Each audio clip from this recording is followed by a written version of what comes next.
नमस्कार सब गोटे को हम राहुल बाबा एखन हम पहुँच चुकल छी कानूनी चौक पर और कानूनी चौक पर पहुँचला के बाद अहाँ सब देखने हेबै सामने में बजरंगबली के मंदिर छै।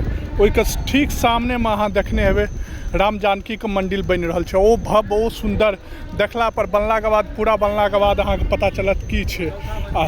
आई चौथा मंजिल के ढलाई छलै। देखियो चौथा मंजिल के ढलाई भए रहल छै।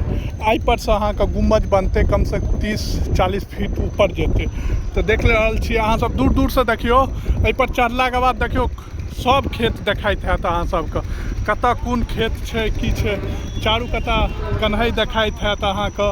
ई धार देखियो बगल से निकल आ कानूनी गाँव तो पूरा देखाइते छै।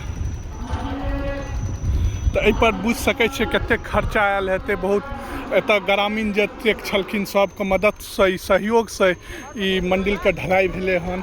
4 मंजिल तक भए चुकल छै। आई से ऊपरो अहाँ के बनते। ठेकेदार छलैथ एखने चलि गेलैथ हन लेकिन देख रहल छियै लोहा मजबूती पूरा मजबूती के साथ बनायल गेल छै और लास्ट समय छै ढलाई के देख रहल छियै अहाँ।